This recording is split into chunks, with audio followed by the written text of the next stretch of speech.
What's up, guys? I just recently got a comment from somebody on one of my videos, and I wanted to share it with you guys. It's talking about occupational diversity, and they give their story on how they got started in their career and how it's going. So let's go ahead and see what they're talking about. So, this is a comment from one of my videos. It actually came out 4 months ago, and it is from first TNETIX 10 ticks. I guess that's how you would pronounce it. So it goes like this: says, just an interesting take for you. I'm a 36-year-old brother, so he's black, here in the Permian Basin of West Texas. I have never heard of that before. That's interesting. I've never been to Texas myself personally. I've had an opportunity to go, but I just never been. But it says oil and gas capital. I do know that too. Like, I do know that Texas is a big oil and gas market, just like how North Carolina is a lot of finance, and then also Atlanta has a lot of finance or financial technology companies as well as far as the market. So it says it Permian Basin of West Texas, oil and gas capital. It work in IT. I work in IT and light automation. I don't know what that is. Or like maybe just a little bit of automation, I think he's saying. A little bit of automation. And networking. Big opportunities for automation and network engineering. But all else in the tech sector seems like fluff. I see. This is interesting, right? Because every single like facet of tech has its purpose. Without a data engineer, it's the same thing as a database administrator, just the newer version of it. Or a database administrator will be somebody who would protect all the information within a database by working through security. But the networkers or the networking team would set up the infrastructure so that way the data engineers could do their job. And we have to go through security. We have to go through a lot of different infrastructure and things that we had to set up in order for the database to work. So yeah, without the networking team, we would not be able to have a job. But then also without somebody managing the database, you would not have the data to show up on the application and or on the website. So everybody's role has its own part. Everybody has a purpose. I don't think that data engineering or any other tech job is fluff. Everybody has some form of purpose. I mean, imagine how much money the roles that you getting paid for. Like, you get paid six figures for a lot of these jobs, or you get paid like in the high, like 80 to $90,000 a year for a lot of these roles. So they're not paying you from the money that like you're making money for the company. They're not paying you out of nothing, right? You have to be able to produce some form of value.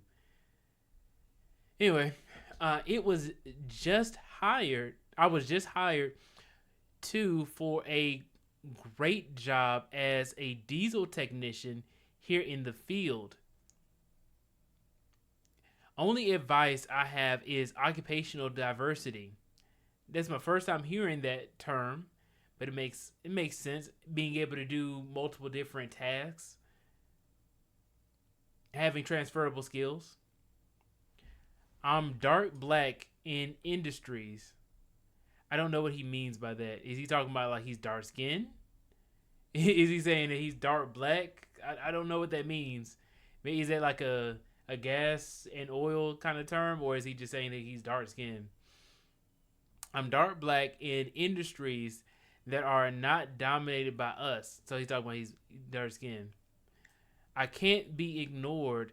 I'm an accomplished stonemason, tenured as well, multi-certified technician, Toyota Merc Benz, I guess Mercedes Benz.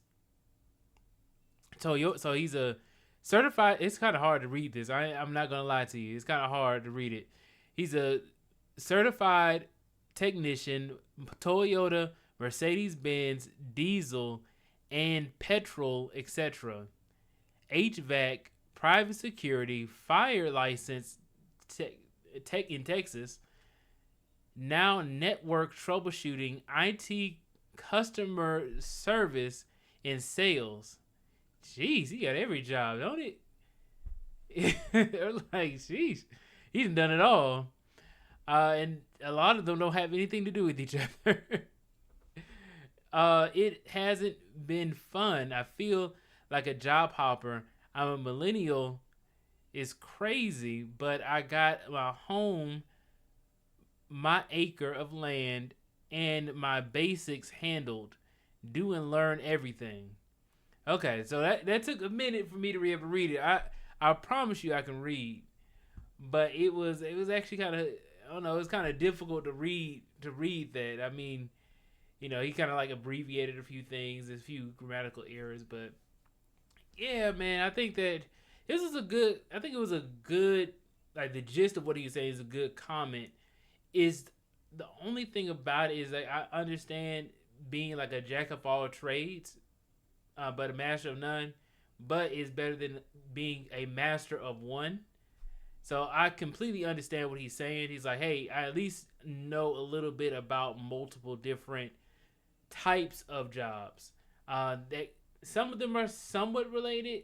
Others are like completely different types of things. I got certified in several different things. I wouldn't necessarily suggest people to do a lot of completely unrelated things in their career. You have to have some sort of focus. Like this will be great for if you are trying to like find your career, find your path, or if you're just doing something in business, you may have to do pivots on what you want to do. But like if you're somebody who's trying to get into tech, like you have to make sure that your skills are transferable for another type of role. You can't just go in there and just, oh yeah, I worked as a diesel technician, and then you're trying to become a software engineer. You're gonna have to spin the story in the sense that where it would make sense for them to hire you for that. I mean, people who like I had experience as a data engineer for at the time when I got laid off. I got laid off, and I had 5 years experience at that time, and I got told no from everybody when I was applying for jobs for the same exact job. So I had this. I was looking for the same exact job, and I could not get that same job with the same skills, with a degree, with experience, with the network of people who I would get a referral and still get told no. So that's how difficult it was in the tech industry in 2024. How brutal the job market was in still 2024 at the time of this recording, but it is still very difficult for a lot of people to be able to get jobs. I'm sure that the job market will improve, but the reason I made the series of me getting laid off as a data engineer and I kept giving updates is to show like my story, to inspire others to keep going, to be just completely transparent with everybody. Like, hey, this is what I'm doing in order to get out of my issues.